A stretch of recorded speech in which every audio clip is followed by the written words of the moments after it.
I love Star Trek, but Star Trek is kind of over, and it's been slowly dying over the past, I don't know, several years. I love Deep Space Nine. I actually really love Voyager, and that's a lot of people. I talk to Trekkies, and they're like, Voyager, come on, no, but Star Trek: The Next Generation is definitely hands down my favorite. It's a toss up for me, like Picard, hands down favorite captain. Period. Kirk, and bring on the debate. The issue right now is that there's a new series called Discovery, which I haven't watched.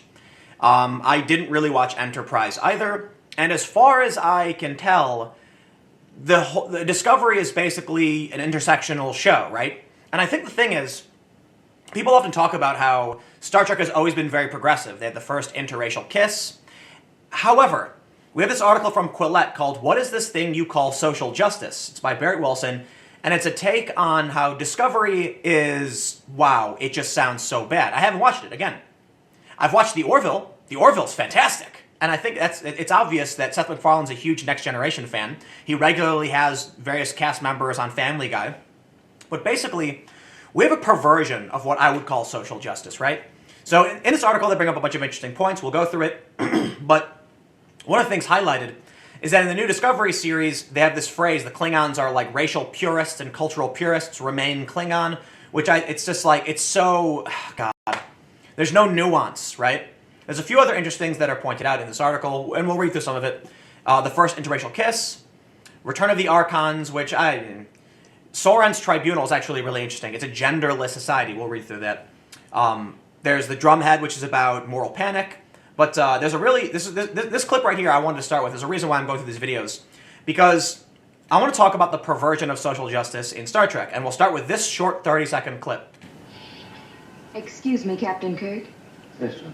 Mr. Scott. The charming negress. Oh, forgive me, my dear. I know that in my time some use that term as a description of property. But why should I object to that term, sir? See, in our century, we've learned not to fear words. May I present our communications officer, Lieutenant Uhura? The foolishness of my century had me apologizing where no offense was given. We've each learned to be delighted with what we are. Man, did they get it wrong. I don't know if this is it looks like it's cut in some ways. I remember watching this episode when I was younger.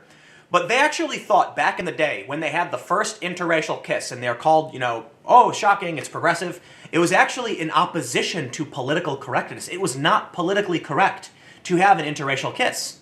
The mainstream culture, it was actually illegal in some states at the time. I believe, I don't know what year that broadcast, but I believe it was 1967. I could be wrong, when they finally made it legal nationwide for cohabitation, getting rid of miscegenation laws. But look how Star Trek viewed the future. It was a very liberal future.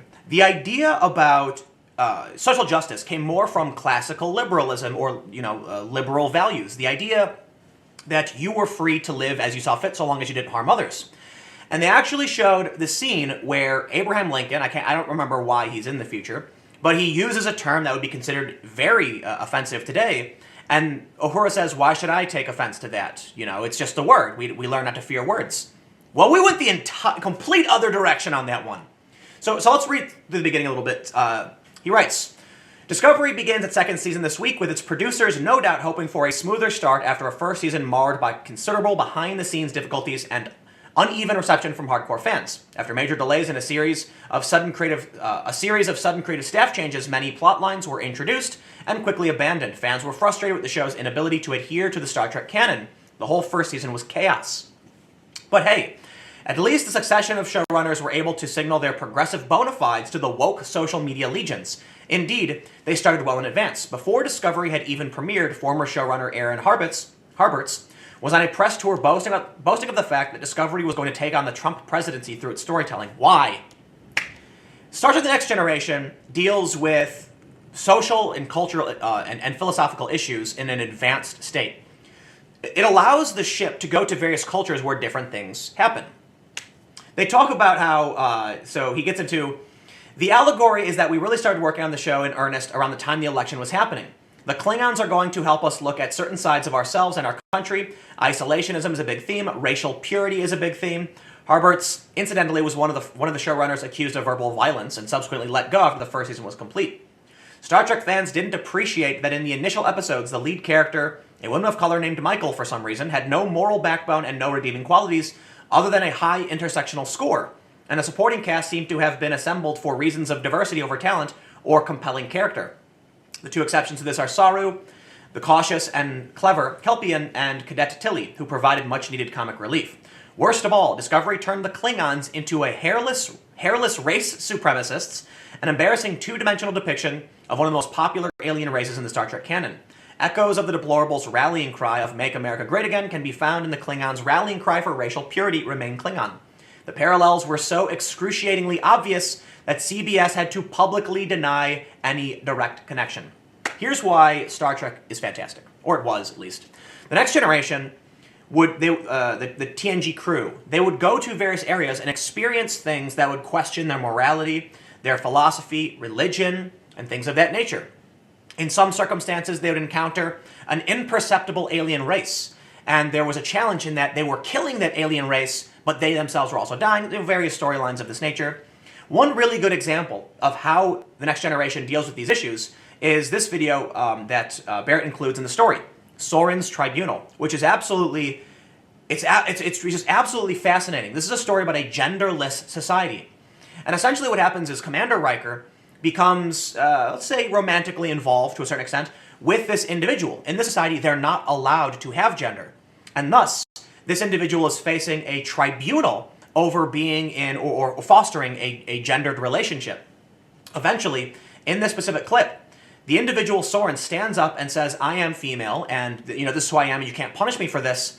And I feel like the point of this was to make a statement about homosexuality.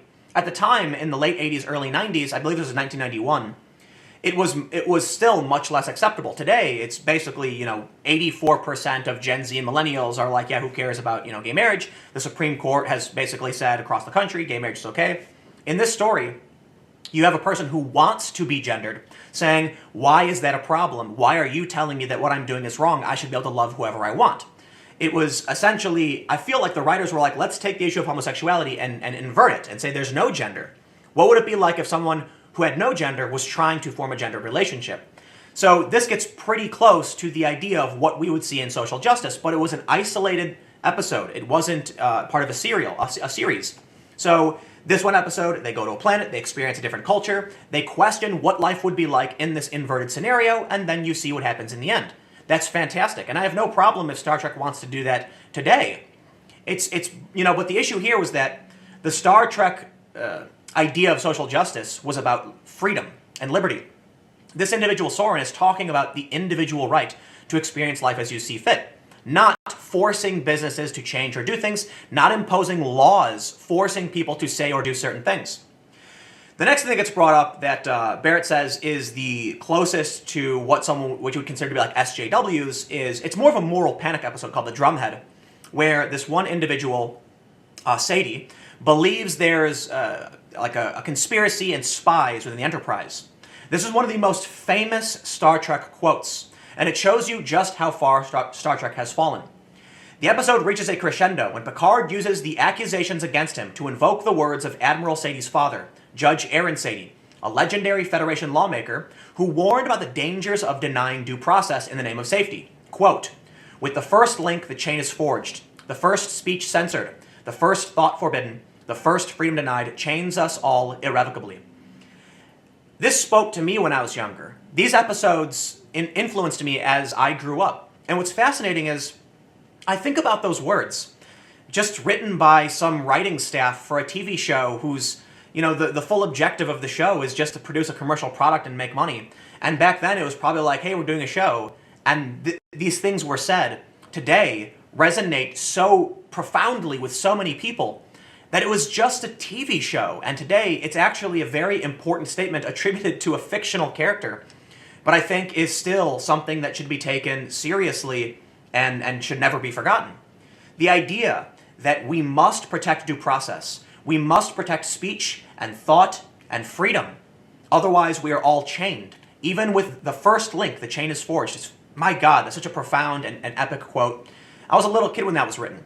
and I don't know exactly who wrote the episode, but we don't quote the individual, we quote the fictional character. I have to wonder if there's something said by some random Twitter user or some YouTuber that will one day be looked back upon in a similar way. But think about this quote, and now think about the idea of Star Trek today, just, wanting to make an allegory to Trump, being mocked for being, overtly intersectional. And the intersectional community is the opposite of this quote. If we want to talk about what Star Trek is supposed to be, it's supposed to be this. Or I'm sorry, this is what it was. Star Trek doesn't need to be anything, right? Things can change, that's fine. But don't be surprised when the core fan base lives by more in line with this ideology, the ideology of freedom, and that the social justice of the libertarian types, the left libertarian, right libertarian, comes from the idea that you can't force other people to do things within reason. That's where my social justice comes from. You shouldn't be hateful and bigoted because we want to protect the individual rights of others, and we should allow them to live as they see fit so long as they don't, hurt other people. But now you have statist, authoritarian types saying the government should impose these laws, and they are. And that's different here. The first link has been forged. We are all chained. And Star Trek has now become something completely unrecognizable to most of its fan base. This is one of the reasons why I watched a few snippets of Discovery back when it first came out, and I just ignored it. And I said, I don't. This is unrecognizable to me. The Orville, on the other hand, seems to be more of like a continuation of the spirit of the Next Generation with some comedic scenes placed in, and I think Seth MacFarlane does a fantastic job. So as far as I'm concerned, if we want to talk about, was Star Trek always about social justice? Yes, but libertarian social justice.